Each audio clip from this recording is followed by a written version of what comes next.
رب زدني علما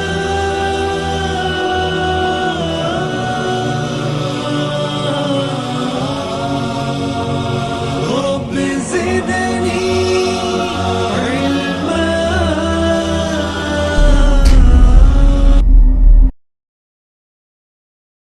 الحمد لله نحمده ونستعينه ونستغفره ونعوذ بالله من شرور أنفسنا ومن سيئات أعمالنا من يهده الله فلا مضل له ومن يضلله فلا هادي له.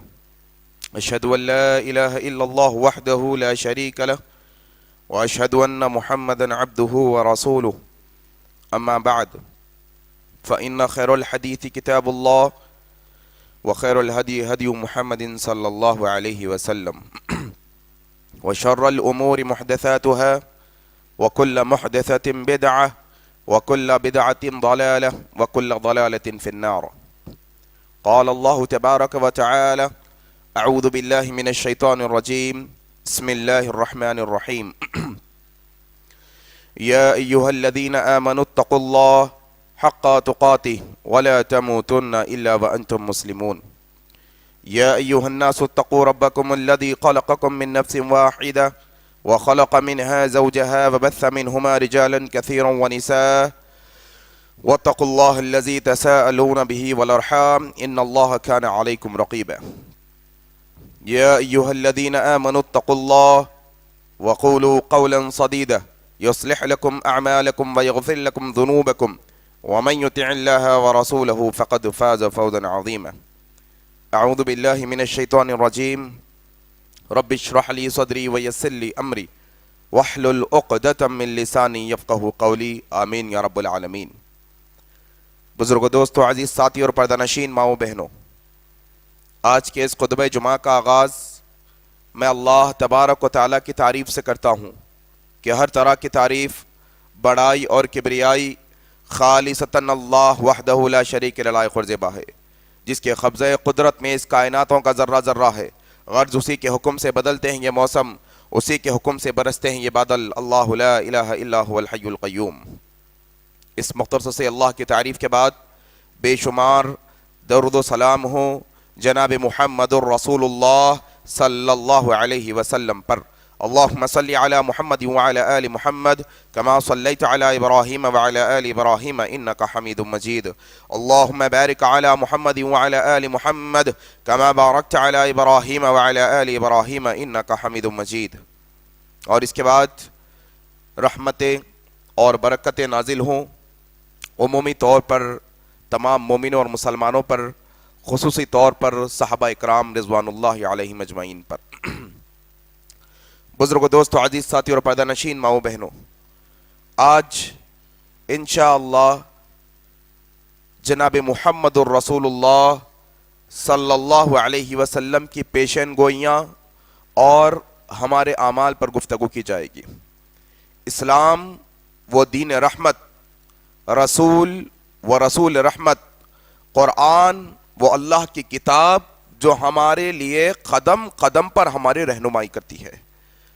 یہ نبی کی احادیث، یہ قرآن کی آیتیں اور اسلام کے فرامین ہمیں قدم قدم پر اس بات کی تاکید کرتے ہیں کہ دیکھو سنبھل کر چلنا ہے، دیکھو اس طریقے سے اٹھنا اور بیٹھنا ہے، اس طریقے کی زندگی تمہیں گزارنی ہے. قدم قدم پر رسول رحمت نے ہماری رہنمائی فرمائی ہے. کیسے کھائیں، کیسے پیئیں، کیسے سوئیں، کیسے جاگیں، کیسے شادی بیاہ کا مسئلہ ہو، کیسے تدفین کا مسئلہ ہو، سارے غرض کے زندگی کے اعمال میں اللہ کے نبی جناب محمد الرسول اللہ صلی اللہ علیہ وسلم نے ہماری رہنمائی فرمائی ہے. یہاں تک کہ آنے والے حالات بھی پیش کر دیے. کہا دیکھو امتوں میں، ہمارے آنے والے دور میں، ہماری امت میں ایسے ایسے واقعات ہونے والے ہیں، تم اس سے بچ کر رہنا. اس کو پیشن گوئیاں کہا جاتا ہے. پیشن گوئی جو آنے والے وقت میں حالات ہوتے ہیں وہ پیش کی گئی ہے اللہ کے نبی کی جانب سے. اور لوگوں، اللہ کی قسم، وما انطق عن الهوى ان هو الا وحی یوحی، محمد الرسول اللہ یہ پیشن گوئیاں اپنی طرف سے نہیں کہتے، بلکہ جو وحی کے ذریعے سے اللہ آپ پر اتارتا ہے وہ پیشن گوئیاں ہم تک پہنچائی گئی ہیں.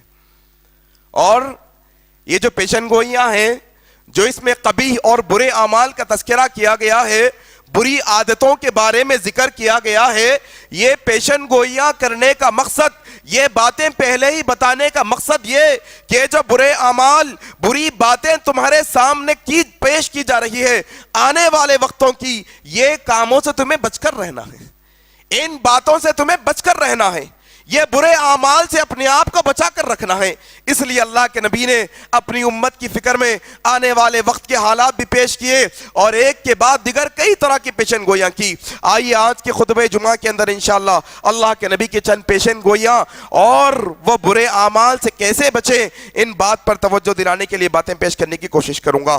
سب سے پہلے آج کے سیشن کی، ہمارے آج کے خطبہ جمعہ کی پیشن گوئی جو اللہ کے نبی صلی اللہ علیہ وسلم کی صحیح حدیث جو بخاری مسلم کی ہے، جس کے راوی حضرت ابو سعید خدری رضی اللہ تعالیٰ عنہ ہے، کہتے ہیں اللہ کے نبی صلی اللہ علیہ وسلم نے فرمایا لَتَتَّبِعُنَّ سَنَنَ مَنْ قَبْلَكُمْ لَتَتَّبِعُنَّ سَنَنَ مَنْ قَبْلَكُمْ بِشَبْرٍ بِشَبْرٍ شَبْرٍ بِشَبْرٍ بِذِرَاعٍ بِذِرَاعٍ۔ لوگوں ایک وقت میری امت میں آئے گا، ایک دور ایسا آئے گا میری امت کے اندر، لَتَتَّبِعُنَّ سَنَنَ، لوگ اتباع کریں گے، لوگ پیروی کریں گے، من قبلکم، جو تم سے پہلے گزر گئے ہیں، شبرم بشبرم، بالش بر بالش ان کی پیروی کی جائے گی، ذراعم بذراعین، ایک ہاتھ دوسرے ہاتھ کے برابر جو ہوتا ہے ایسے ڈٹو کاپی کی جائے گی۔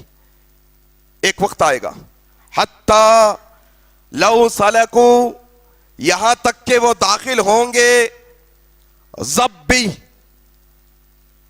گھوڑ پھوڑ کے سوراخ میں، حتی لو سلکو جعر زبی، وہ یہاں تک کہ گھوڑ پھوڑ کے سوراخ میں داخل ہوں گے، فسلکتمو، تم بھی ان کے پیچھے داخل ہو جاؤ گے۔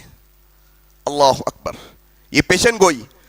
اور اللہ کے نبی صلی اللہ علیہ وسلم کے صحابہ نے جب یہ پیشن گوئی سنی تو سوال کیا، یا رسول اللہ، یا رسول اللہ، کیا ان سے مراد یہودی و نصارہ ہے کیا؟ اللہ کے نبی نے کہا فمن، پھر اور کون؟ یہ یہودی اور نصارہ ہے جن کے بالش در بالش، قدم با قدم تم ایسے پیروی کرنے لگو گے کہ وہ ایک گھوڑ پھوڑ کے گھر میں داخل ہوں گے، ایک گھوڑ پھوڑ کے سوراخ میں داخل ہوں گے، تم سوچو گے نہیں، تم سمجھو گے نہیں، تم بھی ان کی پیروی میں داخل ہو جاؤ گے۔ اللہ اکبر۔ اور کیا آج کے ہمارے اعمال اس بات کی گواہی نہیں دیتے؟ کیا آج کے ہمارے احوال اس بات کی گواہی نہیں دیتے؟ کیا آج کے ہمارے معاملات اس بات کی گواہی نہیں دیتے کہ آج انسان یہودیوں اور نصرانیوں کے نقش قدم پر چلنے کو کامیابی سمجھ بیٹھا ہے؟ سکسسفل لائف کون سی؟ نصرانیوں کی۔ عیسائی جو کرتے ہیں ہم وہ کرنا چاہتے ہیں، نصرانی جو کھاتے ہیں ہم وہ کھانا چاہتے ہیں، وہ جو پہنتے ہیں ہم وہ پہننا چاہتے ہیں۔ اللہ اکبر۔ آئیے اللہ کے نبی جناب محمد الرسول اللہ صلی اللہ علیہ وسلم کی یہ پیشن گوئی کے مطابق ایک اور پیشن گوئی جو یہودیوں اور نصرانیوں کے اعمال کے مطابق اللہ کے نبی نے یہ حدیث میں فرمائی ہے۔ صحیح بخاری کی روایت، اما عائشہ صدیقہ رضی اللہ تعالیٰ عنہ روایت کرتی ہے، کہتی ہے اللہ کے نبی صلی اللہ علیہ وسلم وفات کے مرض میں مبتلا تھے، اللہ کے نبی کے آخری دن چل رہے تھے، آپ کی شدت، آپ کی تکلیف کی شدت اس قدر کہ اللہ کے نبی کبھی اپنے منہ پر چادر اوڑھ لیتے، جب شدت بڑھ جاتی نکال دیتے، اپنے ہاتھوں کو پانی کے مرتبان میں رکھ دیتے، کبھی اپنے چہرے کو ڈھانک لیتے، کبھی اپنے چہرے کو نکال لیتے۔ یہی کشمکش کے ماحول میں اللہ کے نبی جناب محمد الرسول اللہ نے کہا لعنت اللہ علی الیہود والنصارى، اللہ لعنت ہو، اللہ لعنت کر ان لوگوں پر جو یہودی اور نصرانی ہے۔ کیوں؟ اتخذوا قبور انبیائہم مساجدا، انہوں نے اپنے نبیوں کی قبروں کو مسجد اور سجدگاہ بنا لیا ہے۔ اللہ لعنت اللہ علی الیہود۔ آج امت کا بیڑا غرق اس وجہ سے کہ یہ امت اللہ کے بنائے ہوئے سر کو اللہ کے علاوہ کسی اور کے در پر دھرنے والی ہو گئی۔ لعنت اللہ علی الیہود۔ کیوں؟ اتخذوا قبور انبیائہم مساجدا، وہ یہودیوں نے، وہ نصرانیوں نے اپنے انبیاءوں کی قبروں کو سجدگاہ بنایا ہے، اور آج امت مسلمہ کا اکثریت کا طبقہ درگاہوں کے نام پر، چلوں کے نام پر، مقبروں کے نام پر اپنے ولیوں کی قبروں کو سجدگاہ بنا بیٹھی ہے۔ اللہ اکبر۔ شبرم بشبرن، ذراعم بذراعین، بالش در بالش کاپی کریں گے یہودیوں کو، نصرانیوں کو ایک ایک ہاتھ کے برابر کاپی کریں گے۔ آج امت کا طبقہ دیکھیے آپ، جائیے درگاہوں کی حالت کیا، دستگاہ، قبرستان، جہاں پر قبر ہوتے ہیں وہاں پر جانا سنت ہے، لیکن سر جھکانے کے لیے نہیں، عقل حاصل کرنے کے لیے، عبرت حاصل کرنے کے لیے کہ مولا تیرے ولی کو موت آئی ہم تو حقیر ہے، مولا تیرے نبی کو موت آئی ہم تو حقیر ہے، مولا بڑے بڑے فخر کرنے والے، اترانے والے، بڑی بڑی محلوں کے مالک، بڑے بڑے سلطنتوں کے بادشاہ یہ منو مٹی میں دفن ہے، اللہ ہم بھی مرنے والے ہیں۔ اتخذو، کیا بنایا انہوں نے؟ اپنے انبیاءوں کی قبروں کو سجدگاہ بنا لیا۔ اور آج امت کا اکثر طبقہ دیکھیے آپ جا کر، اللہ اکبر، کیا وقت آ گیا امت پر کہ رب کے بنا ہوئے سر کو کسی زندہ انسان کے سامنے جھکا دیتے ہو، شرم نہیں آتی؟ بہت جگہوں کے محفلوں میں ہم نے دیکھا ہے، بھائی ولی ہوگا مانے نہ مانے اپنی اپنی مرضی، تم مانتے ہو کوئی نہیں مانتا ہے کوئی مسئلہ نہیں، وہ اللہ کا ولی ہوگا، اللہ جانے وہ جانے، اس کا اپنا رتبہ ہوگا، اس کی اپنی عزت ہوگی، لیکن اس کی عزت اتنی بڑی نہیں، اس کا وقار مرتبہ اتنا بڑا نہیں کہ جو سجدہ اللہ کو کیا جاتا ہے وہ انسان کو کر بیٹھے۔ اللہ اکبر۔ دعوتوں میں، فنکشن ہالوں میں، گھروں کے اندر آج یہ امت یہودی اور نصرانیوں کو کاپی کرنے والی، کوئی مرشد آ گئے دھڑا دھڑ گر رہے ہیں، دھڑا دھڑ ان کے قدموں پر، شرم نہیں آتی؟ شرم نہیں؟ لعنت فرمائی اللہ کے نبی نے، لعنت فرمائی اللہ کے نبی نے ایسے لوگوں پر لعنت کی ہے جو اپنے بڑوں کے مزاروں کو یا اپنے بڑوں کے سامنے سجدہ کرتے ہیں۔ اللہ اکبر۔ اور تعویلات میں تو یہ امت سے بڑھ کر کوئی نہیں، ایکسکیوزز میں تو یہ امت سے بڑھ کر کوئی نہیں کہ گرے لیکن ہمارا سر اوپر ہمارا پیر اوپر، گر جائیں گے پھر بھی کہیں گے ہماری ٹانگ اوپر ہے، بھائی ٹانگ تو اوپر ہی ہے ہماری کم از کم۔ امت یہودی اور نصرانیوں کے نقش قدم پر گھروں کے اندر جو غیر مسلمان اپنے ماتا پتا کے، اپنے ماں باپ کے پیر چھوتے ہیں، مسلمانوں کے گھروں کے اندر یہ رواج آج ہے یہودی اور نصرانیوں اور مشرکوں کا۔ حج کر کے آئے تو پیر چھونا، حاجی میاں ہے یا حجانی ماں ہے تو پیر چھونا ان کے، ہاں ان کو سجدہ کرنا، اعوذ باللہ، یہودیوں کی علامت، نصرانیوں کا طریقہ، لعنت اللہ علی الیہود والنصارى، یہودی اور نصرانیوں پر اللہ کی لعنت ہو۔ کیوں؟ اتخذوا قبورہم انبیائہم مساجدہ، سجدگاہ بنایا ہے انہوں نے۔ کوئی آ کر یہ تعویل ہم سے کہہ دے کہ جناب سجدہ عبادت کا نہیں، عبادت سمجھ کے نہیں کر رہی، نماز کا سجدہ نہیں، عزت کے لیے سجدہ کر رہے ہیں۔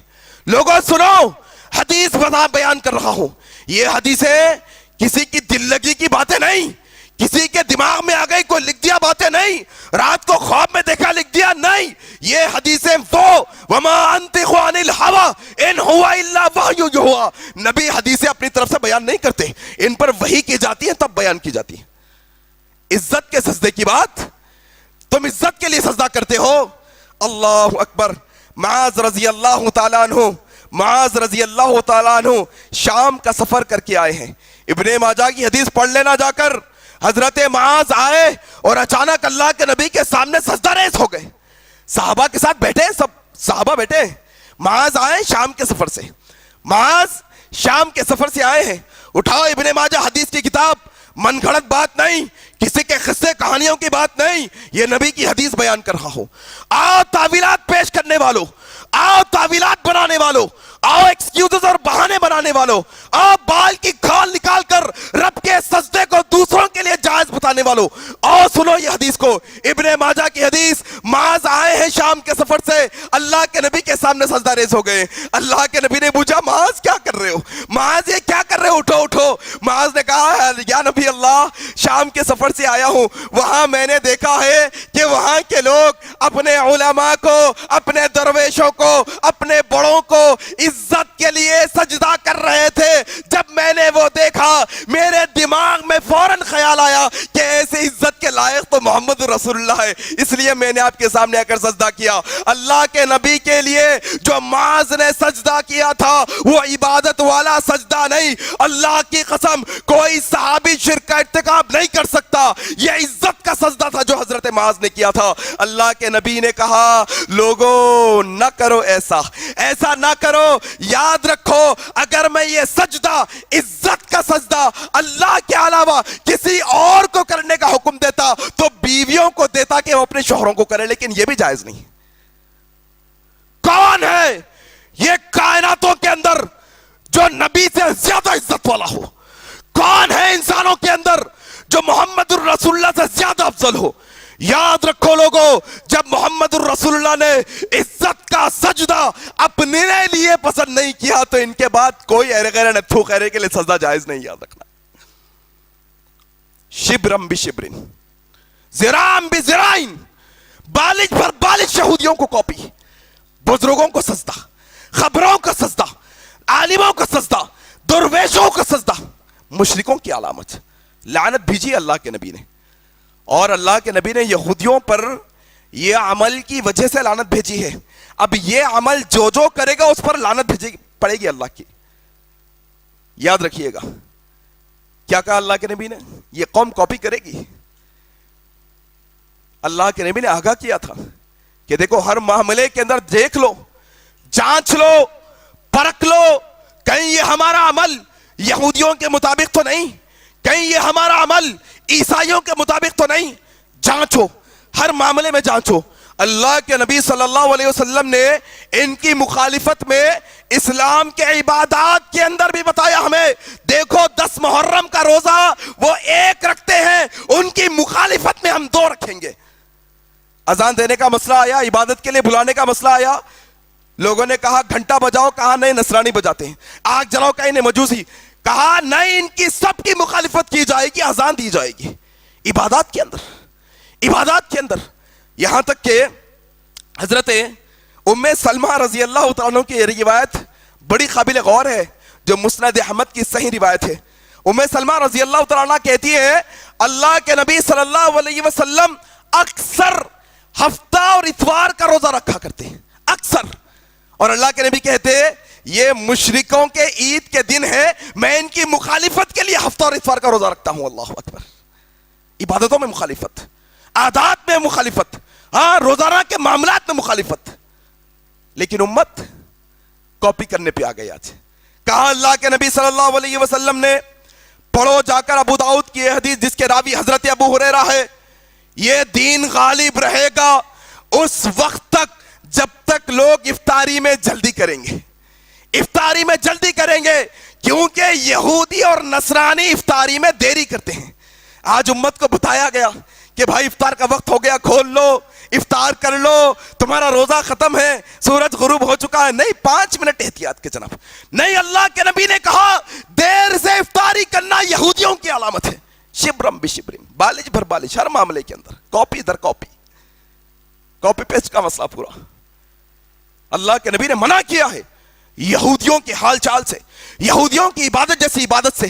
قبلے کے لیے اللہ کے نبی نے پڑھو جا کر 4 پاری کی آیتیں. کیا کہے اللہ, اے محمد رسول اللہ آپ کی خواہش کو ہم جانتے ہیں کہ آپ بیت المقدس سے قبلہ ہٹا کر مکے کی طرف کرنا چاہتے ہیں. کس کا قبلہ؟ یہودیوں کا قبلہ تھا پہلے, نصرانیوں کا قبلہ تھا پہلے, لیکن اللہ کے نبی نے مخالفت کی اور اپنے قبلے کو اللہ سے دعا کر کے مکہ کعبۃ اللہ بنایا. عبادتوں میں, تدفین میں, میت کی تدفین میں اللہ کے نبی نے مخالفت کی. سنو یہ حدیث بھی بڑی قابل غور ہے. اللہ کے نبی صلی اللہ علیہ وسلم ایک دفعہ ہوا یہ کہ اللہ کے نبی صلی اللہ علیہ وسلم جنازے میں گئے. عبادہ بن صامت رضی اللہ تعالیٰ عنہ کی روایت ترمذی کی ہے, کہتے ہیں کہ اللہ کے نبی جب کبھی کوئی جنازے میں جاتے تو کھڑے رہتے یہاں تک کہ میت کو دفن کیا جاتا. جب تک خبر میں نہ اتارا جائے اللہ کے نبی کھڑے ہوتے. ایک دفعہ کیا ہوا, ایک نصرانی عالم آ گیا, ایک یہودیوں یا نصرانیوں کا عالم آ گیا اور کہنے لگا اے محمد صلی اللہ علیہ وسلم, جس طرح سے تم کھڑے ہونا تدفین تک, ہم بھی ایسے ہی کھڑے ہوتے ہیں. اللہ کے نبی فوراً بیٹھ گئے اور کہا دیکھو تم بھی بیٹھو اور ان کی مخالفت کرو. اللہ اکبر. مخالفت, یہودیوں کی مخالفت, نصرانیوں کی مخالفت ہمیں بتائی گئی ہے. اور اسی طریقے سے میرے بھائی یہ روایت بھی بڑی اہم ہے ہمارے لیے, دارمی کی یہ صحیح روایت جس کے راوی حضرت ابو امامہ رضی اللہ تعالیٰ عنہ ہے. ان کی مخالفت یہ کہ اللہ کے نبی صلی اللہ علیہ وسلم نے کہا جس شخص کو ساری سہولتیں مہیا ہو, ہاں کوئی عذر نہیں ہے کہ وہ حج نہ کرے, بلا عذر, کوئی ظالم بادشاہ نہیں, کوئی روکنے والا نہیں, نہ روپیے پیسے کا مسئلہ ہے, بلا عذر کے جو شخص حج کیے بغیر مر جائے گا تو وہ یا تو یہودیوں کی موت مرے گا یا تو نصرانی کی موت مرے گا. اللہ اکبر. دارمی کی صحیح روایت. مخالفت, ہر معاملے میں مخالفت, یہاں تک کہ حضرت شداد بن اوس رضی اللہ عنہ کی روایت جو ابو داؤد کی, کہا تم جوتوں سمیت بھی نماز پڑھا کرو کیونکہ یہودی جوتوں کے ساتھ نماز نہیں پڑھتے. اللہ اکبر. اور ہمارے یہاں بدخماش کم عقل لوگ سعودی عرب کے 2-3 فوٹوز لے کے جہالت پھیلاتے ہیں انٹرنیٹ کے اوپر کہ یہ دیکھو یہ مکے کے اندر وہابی اہل حدیث نام کے لوگ جوتوں کے ساتھ نماز پڑھتے ہیں, پیر پھیلا کر نماز پڑھتے ہیں. میرے بھائی ہوش کے ناخن لو, جوتوں کے ساتھ نماز پڑھنا مسلمانوں کی نشانی ہے. ہمیشہ بغیر جوتوں کے نماز پڑھنا, عبادت کرنا یہودیوں کی علامت ہے. اللہ اکبر. اللہ کے نبی نے کہا, شداد بن اوس کی روایت ہے, صحیح روایت, کہ تم کبھی کبھی جوتا پہن کر بھی نماز پڑھو, یہودیوں کی مخالفت ہوگی.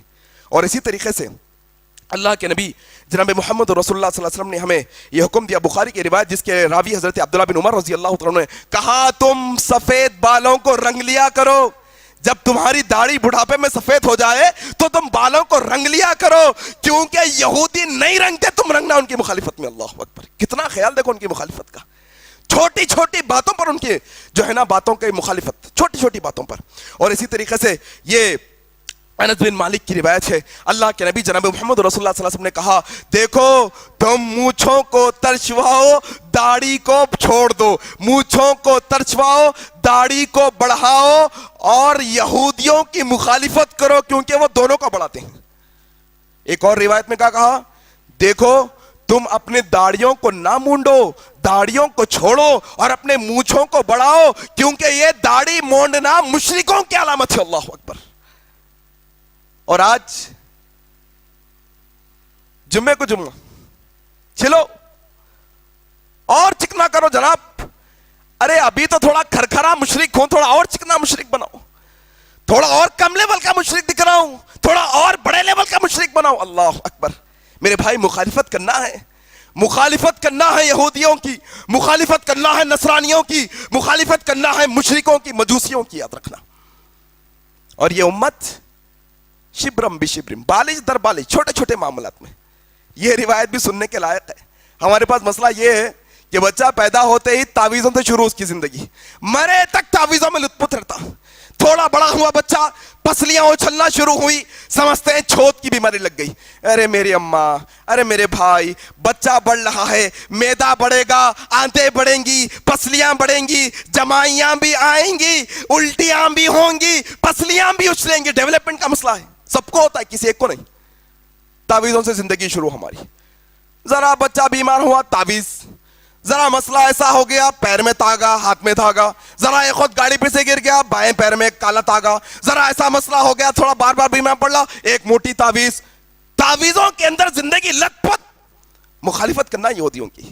یہ روایت سن لو تعویذ گنڈوں کے تعلق سے. حضرت عبداللہ بن مسعود رضی اللہ تعالیٰ عنہ کی زوجہ, ابو داؤد کی روایت ہے, زینب رضی اللہ تعالیٰ عنہ, عبداللہ بن مسعود کی زوجہ حضرت زینب رضی اللہ تعالیٰ عنہ کی روایت ابو داؤد کی ہے.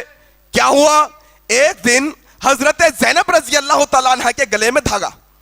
عبداللہ بن مسعود آ کر کہنے لگا یہ کیا ہے زینب, یہ کیا دھاگا ہے؟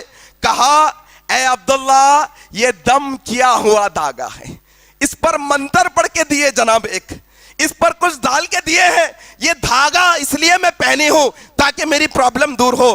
حضرت عبداللہ بن مسعود رضی اللہ تعالیٰ عنہ نے وہ دھاگا لیا اور اس کے ٹکڑے ٹکڑے کر کر پھینک کر کہا، اے عبداللہ کی اولاد یاد رکھو، یہ جو دھاگے کا شرک ہے، یہ جو دھاگے کا شرک ہے، عبداللہ کے خاندان سے اس کا کچھ لینا دینا نہیں، ہمارا کام نہیں۔ یاد رکھو اے میری بیگم زینب، اللہ کے نبی صلی اللہ علیہ وسلم کو میں نے یہ فرماتے ہوئے سنا ہے، یہ تعویذ، یہ گنڈے، یہ پلیتے، یہ دھاگے، یہ سب شرک میں ہے، یاد رکھو۔ حضرت زینب نے کہا، ارے ایسا کیوں کہہ رہے ہیں، ایسا کیوں کہہ رہے ہیں؟ میرے آنکھ میں درد تھا، ایک یہودی کے پاس، یہودن کے پاس میرا آنا جانا ہے، دوستی ہے، جب میں نے اس کو یہ تکلیف بتائی، اس نے ایک دھاگے پر دم کیا، جیسے ہی اس نے دم کر کر مجھے دھاگا دیا، میری تکلیف دور ہو گئی۔ عبداللہ بن مسعود رضی اللہ تعالیٰ عنہ نے کیا کہا جانتے ہیں؟ عبداللہ بن مسعود نے کہا، دیکھو شیطان کچوکے لگاتا ہے اپنے ہاتھ سے، چمٹتا ہے، جیسا ہی یہ شرکیہ اعمال کرتے ہیں وہ اپنا ہاتھ پیچھے لے لیتا ہے، جیسے ہی تم توحید پر آتے ہو پھر یہ کچوکے لیتا ہے۔ یاد رکھو تمہارے لیے اللہ کے نبی صلی اللہ علیہ وسلم کی یہ دعا ہی کافی ہے، کیا اذھب الباس رب الناس واشفی انت الشافی لا شفاء الا شفاؤک شفاء لا یغادر سقما۔ اے لوگوں کے رب، اے لوگوں کے رب، ہمیں شفا عطا فرما، ایسی شفا عطا فرما کہ اس کے بعد کوئی بیماری نہ ہو، تو ہی شفا عطا کرنے والا ہے، تیرے سوا اور کوئی نہیں۔ کون پڑے دھاگے پر، کون منتر پڑھ کے دیے دھاگے پر؟ تعویذ پہننا کس کی علامت؟ یہودیوں کی علامت ہے، یہودیوں کی علامت ہے تعویذیں پہننا، یہ جائز نہیں اسلام کے اندر۔ اور کچھ ایسے بدماش اور کم عقل لوگ ہیں جو یہ کہتے ہیں، ارے جناب تعویذ نہیں، قرآن کی آیت ہے، قرآن کی آیت ہے، قرآن کی آیت لکھ کے لگائے ہیں، قرآن کی آیت ہے جو ہم لکھ کے لگائے ہیں۔ میں پوچھتا ہوں کتنے بے وقوفی ہے تمہاری، جب کوئی ڈاکٹر تمہیں کوئی دوائی لکھ کر دیتا ہے، کھانسی کی ٹونک لکھ کر دیتا ہے، تم لٹکانے کے بجائے پیتے ہو اسے۔ لٹکائے تو کم ہوتا ہے کہ کھانسی، دوا لٹکانے سے بیماری دور ہوتی کیا؟ نہیں۔ قرآن بھی شفا ہے، لٹکانے سے نہیں، پڑھنے سے شفا ہے۔ اور کتنی نکمی ہماری قوم، ہاں قرآن کی آیتیں لٹکاتی ہے اپنے گلے کے اندر، اپنے بازوؤں میں، اپنے کمروں کے اوپر، اور وہ قرآن کی آیتیں لے کے بیت الخلاء اور ٹوائلٹ میں جاتی ہیں، اعوذ باللہ۔ کیا قرآن کی بے حرمتی نہیں؟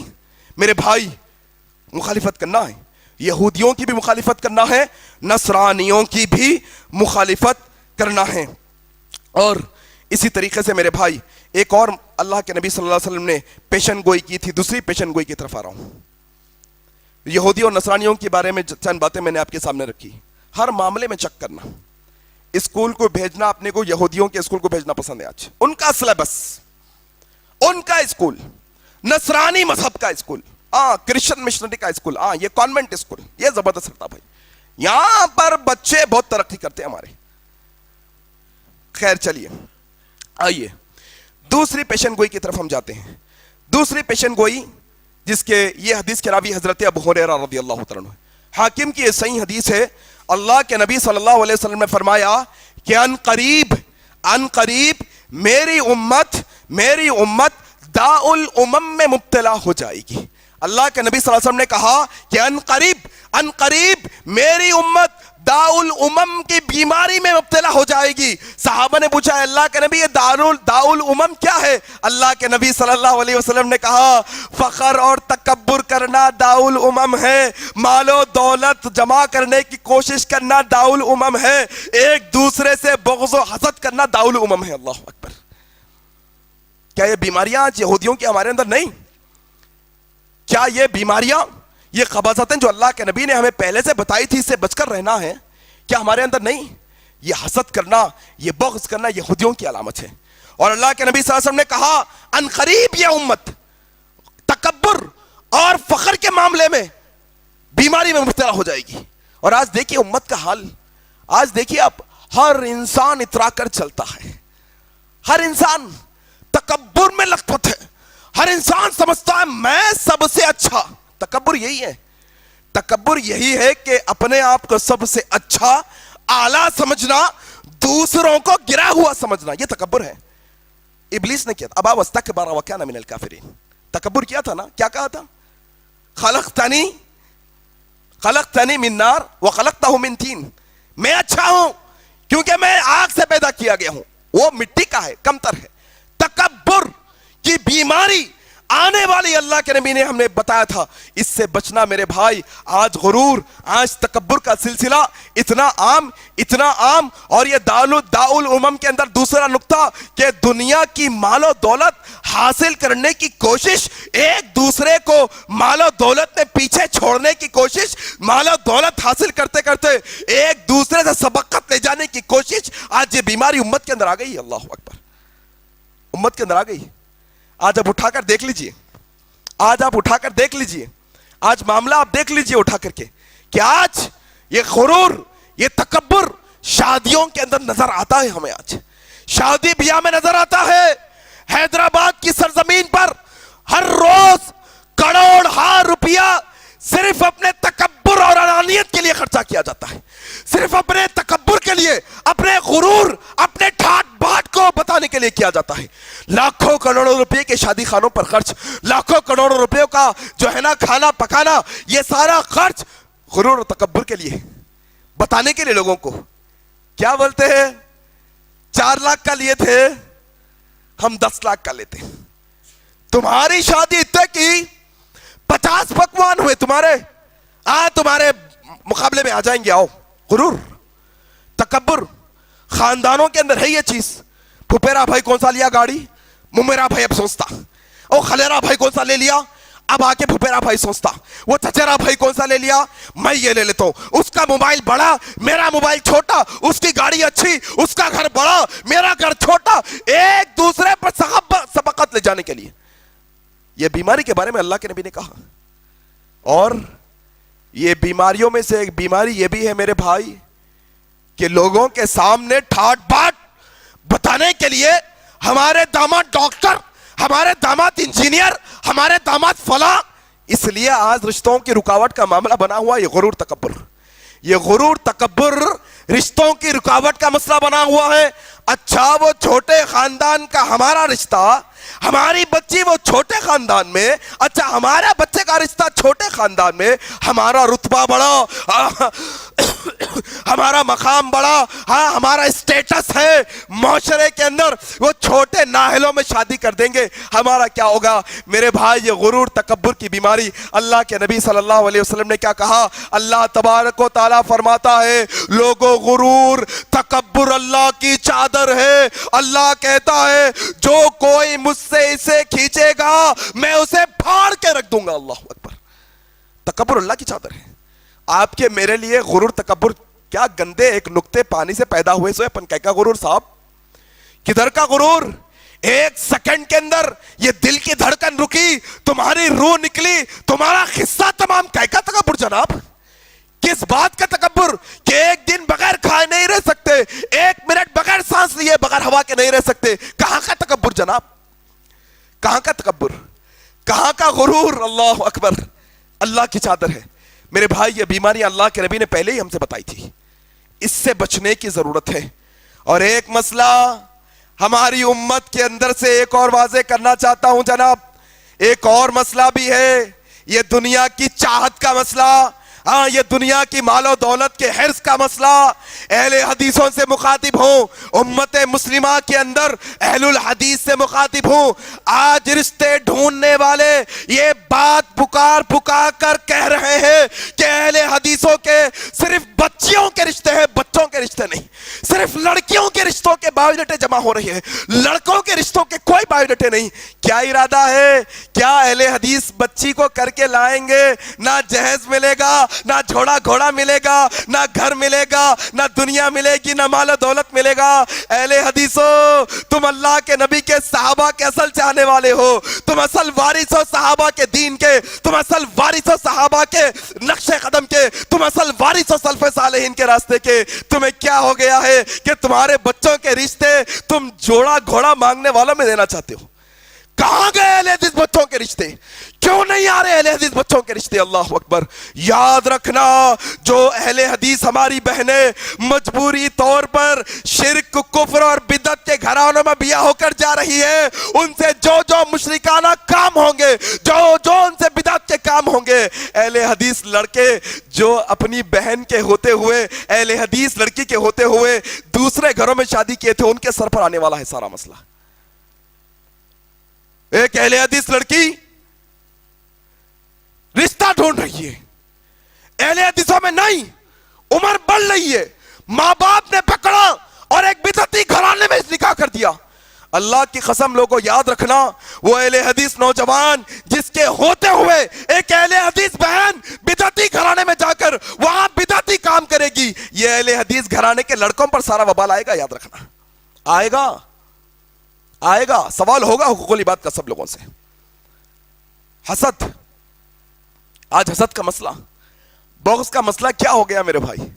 حسد نیکیوں کو ایسے کھا جاتا ہے جیسے آگ لکڑی کو کھا جاتی ہے. دیکھتے ہی دیکھتے لکڑی جو ہے نا راکھ بن جاتی ہے, دیکھتے ہی دیکھتے لکڑی کوئلہ بن جاتی ہے. حسد اور بغض کا مسئلہ ہے میرے بھائی. حسد مومن کی نشانی نہیں. جس دل میں ایمان ہوتا ہے وہاں حسد نہیں ہوتا. جس دل میں ایمان ہوتا ہے وہاں پر بغض نہیں ہوتا مسلمانوں سے. آج حسد کا معاملہ, وہ ترقی کر رہا میں نہیں کر رہا ہوں, وہ پا لیا میں نہیں پا رہا ہوں, وہ کر لیا میں نہیں کر رہا ہوں. اللہ اکبر, یہ حسد کا معاملہ.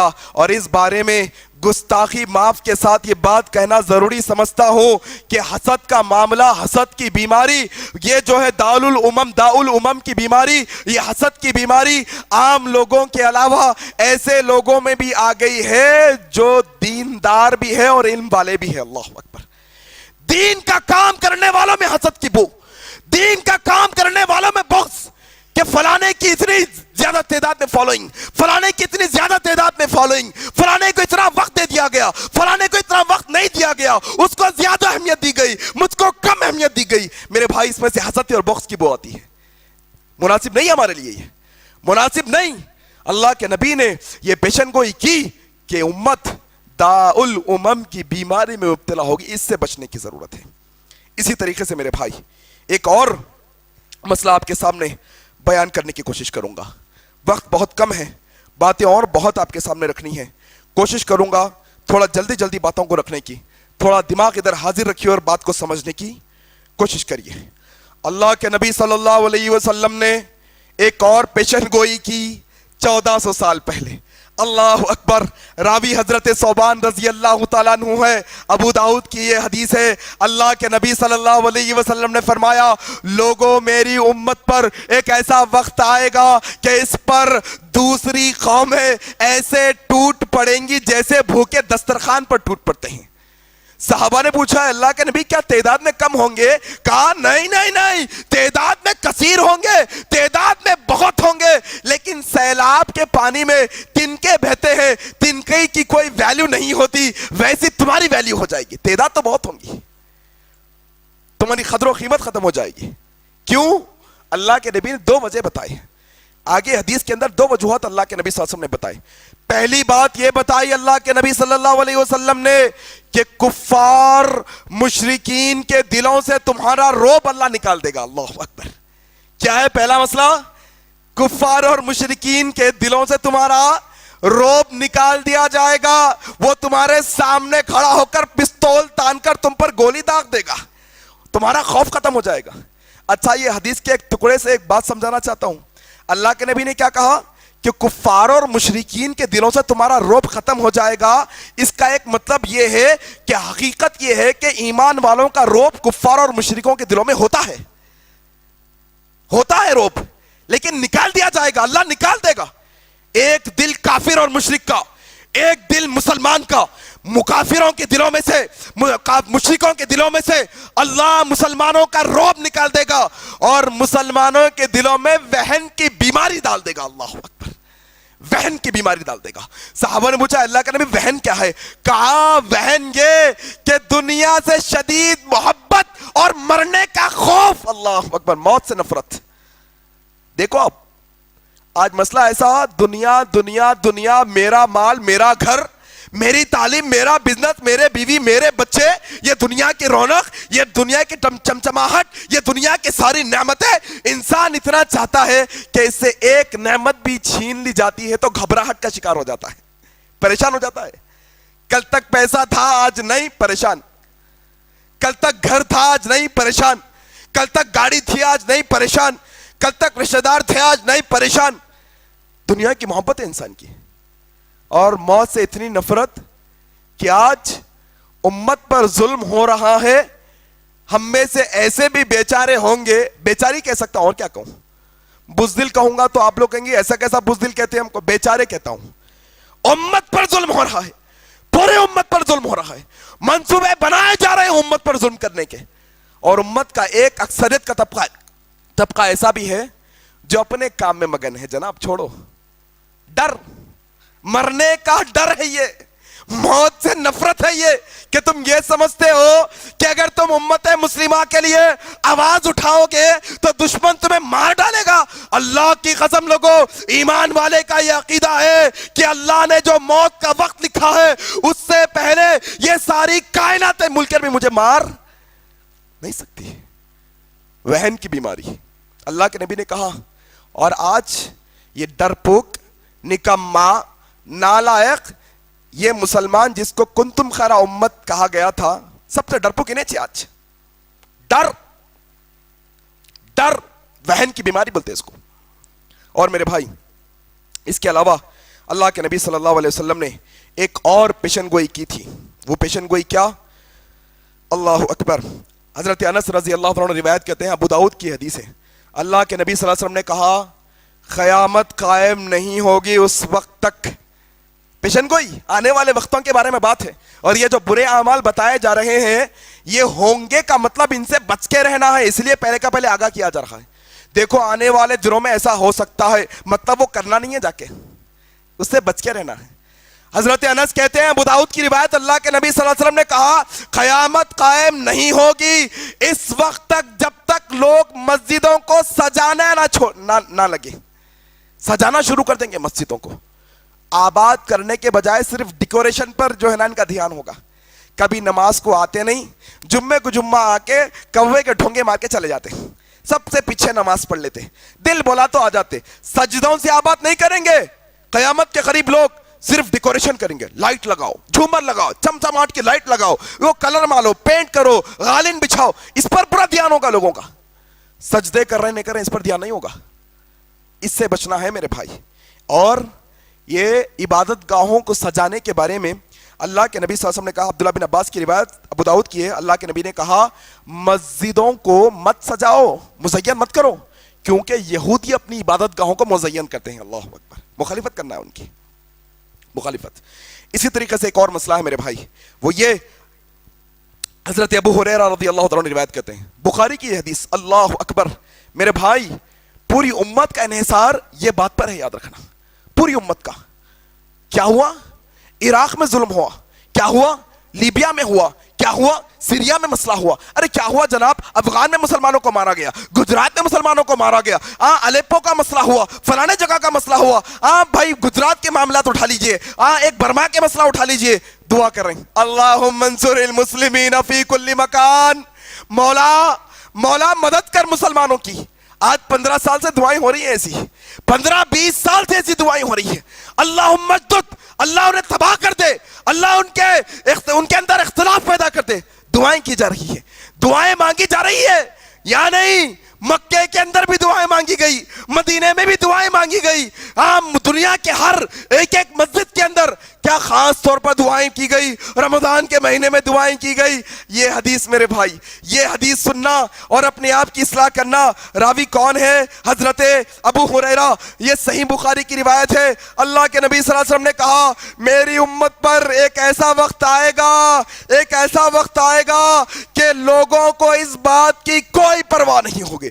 میری امت پر ایسا وقت آنے والا ہے کہ لوگوں کو اس بات کی کوئی پرواہ نہیں ہوگی کہ وہ جو کمائی کما رہا ہے وہ حلال ہے کہ حرام ہے. اللہ اکبر. حلال حرام کی تمیز ختم ہو گئی. آج مسئلہ آپ دیکھ لیجئے, چھوٹے چھوٹے معاملات کے اندر انسان پیسے کے پیچھے بھاگنا چاہتا ہے. کیا بیچ رہا ہے, کیا خرید رہا ہے, اندازہ ہی نہیں, اسے جاننا ہی نہیں چاہتا انسان. کہاں انویسٹمنٹ کر رہا بھائی, وہ آن لائن کا کچھ نیا بزنس سوچا نکلا ہوا ہے, وہ اس میں ڈال دیتا ہوں بھائی. وہ شیئر بازار کا مسئلہ ہے بھائی, وہ آن لائن شیئر وہاں سے خرید لیتا ہوں بھائی. کیا پروڈکٹ خریدا جا رہا ہے, کیا بیچا, مجھے کیا 10,000 دے رہا ہوں, 1 لاکھ دے رہا ہوں, مہینہ کو 5,000 کا پروفٹ آ رہا ہے, حرام ہو حلال ہو مجھے کیا. پوری امت کا مسئلہ یہ ہو گیا ہے. آج معمولی چھوٹی مثال دے دیتا ہوں صاحب, چھوٹی مثال. آج کل فوڈ ڈیلیوری کی سروس دے رہے ہیں لوگ, نام نہیں لینا چاہتا ہوں. فوڈ ڈیلیوری آن لائن میں فوڈ بک کرتے ہیں, اس کے اندر بھی حرام کمائی ہے. انسان اپنے دوست سے آرڈر بک کرواتا ہے اور وہ آرڈر کینسل کروا دیتا ہے اور خود بیٹھ کے کھا لیتا ہے. کیا کمپنی کے کھاتے میں. چند ایسے بھی معاملات سننے میں آئے, ایسے لوکیشنز پر جا کر کھڑے ہو جاؤ, گھر تو قریب ہے لیکن وہ لوکیشن کے حساب سے لمبا راستہ بتائے گا, پیسے زیادہ ملیں گے. حلال ہو جائے گا کیا؟ چھوٹی بات بتا رہا ہوں, بہت چھوٹی بات. ایسے اور بہت سارے مسئلے ہمارے پاس, ایسے بہت سارے. امت کو پرواہ نہیں ہوگی. آج دیکھو پرواہ نہیں, بس اونلی انکمنگ, آتے رہنے دو بھائی, آتے رہنے دو پیسہ. اور اللہ کے نبی نے کہا تھا لوگوں اس شخص کی دعا کیسے قبول ہوگی جس کا کھانا حرام کا ہے, جس کا پینا حرام کا ہے, جس کی سواری حرام کی ہے, جس کے کپڑے حرام کے ہیں. اللہ اکبر. اللہ دعا قبول نہیں کرتا حرام کھانے پینے والوں کی. یہ پیشن گوئی اللہ کے نبی نے کی ہے. اور اسی طریقے سے ایک اور روایت سناؤں گا انشاءاللہ, اور کوشش کروں گا یہاں پر بات ختم کرنے کی کیونکہ وقت زیادہ ہو چلا ہے. راوی حضرت ابو مالک اشعری رضی اللہ تعالیٰ عنہ, صحیح بخاری کی روایت.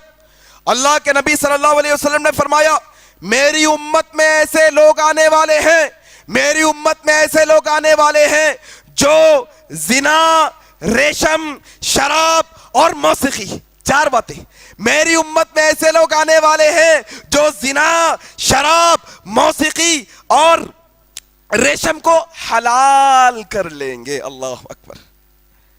آج دیکھو آپ, زنا کا مطلب وہ نہیں ہوتا کہ ایک مرد عورت غلط کام کرے. آنکھوں کا زنا بھی ہے, ہاتھوں کا زنا بھی ہے, پیروں کا زنا بھی ہے. تم یوٹیوب پر کچھ غلط دیکھتے ہو, تمہاری آنکھوں کا زنا ہے. تم کچھ غلط سنتے ہو, آج انسان اس کو حرام سمجھ رہا ہی نہیں, حلال سمجھ لیا. کامن ٹائم پاس, انٹرٹینمنٹ ہے جناب, ٹائم پاس کی چیز ہے یہ نہیں دیکھوں گا تو وقت نہیں گزرے گا. اللہ اکبر. گناہ بھی نہیں سمجھ رہا انسان. شراب, نشے کی چیزیں حرام حلال کر لی جائیں گی, انسان حرام کو حلال سمجھنے لگے گا. کش پہ کش مارنا, بیڑی پہ بیڑی, سگریٹ پہ سگریٹ, گٹکے پہ گٹکا, اور حلال حرام نہیں سمجھ رہا اس کو. حرام ہے. اللہ کے نبی نے واضح طور پہ کہا جس کی زیادہ مقدار سے نشہ آتا ہو اس کی کم مقدار بھی حرام ہے. 1 گلاس شراب پینے سے تمہیں نشہ آتا ہوگا, اس کا 1 قطرہ بھی تمہارے لیے حرام ہے.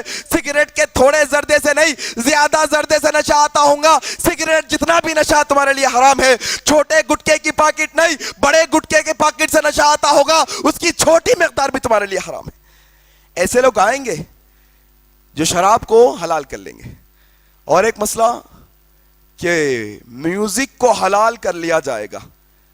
آج تو میوزک تو حلال, آج ہماری امت کے اندر یہ میوزک سننا ثواب کا باعث بھی بن گیا ہے. قوالیوں کے نام پر, نعتوں کے نام پر پیچھے دھن ڈالی جاتی ہے, پیچھے میوزک کے انسٹرومنٹ بجائے جاتے ہیں. کیا یا رسول اللہ کا نام آ رہا ہے, اللہ کا نام آ رہا ہے, اولیاء کا نام آ رہا ہے. بھائی سنتے جاؤ. اللہ میرے بھائی, اللہ کے لیے سدھر جاؤ. اللہ کے نبی نے میوزک اور اس کے آلات کو حرام کیا ہے, اور اللہ کے نبی نے وہی سنائی کہ آنے والے وقتوں میں ایسے لوگ آئیں گے جو میوزک کو اپنے پر حلال کر لیں گے.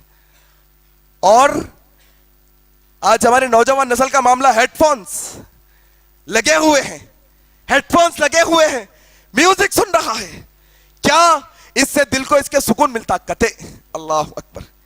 کتنا شرم کا معاملہ ہے. جو دل اللہ بنائے, جو دل اللہ جس کے خالق ہے, کیا اللہ بہتر جانتے ہیں تیرے دل کو سکون دکھے گا کس سے, یا تو خود جانتا ہے؟ اللہ ہے خالق دن کے, اللہ نے یہ دل بنایا ہے, اور ہمارا خالق بہتر جانتا ہے کہ ہمارے دلوں کو سکون کس سے ملے گا. اور اللہ نے کہا الا بذکر اللہ تطمئن القلوب. لوگوں گانوں سے نہیں, موسیقی سے نہیں, قوالی سے نہیں, یہ سب انسٹرومنٹ سے نہیں, اللہ کے ذکر سے تمہارے دل کو سکون ملتا بھائی. اور آج امت کا مسئلہ ایسا کہ جو گانا نہیں سنتا, گانا نہیں گاتا, گانوں پر ناچتا نہیں, انہیں آؤٹ ڈیٹڈ ہے معاشرے کا. ارے کیا یار ہو, اتنا بھی نہیں تمہارے کو. تم پرسوں ڈانس کا کمپٹیشن تھا, نہیں آئی کیا اس میں؟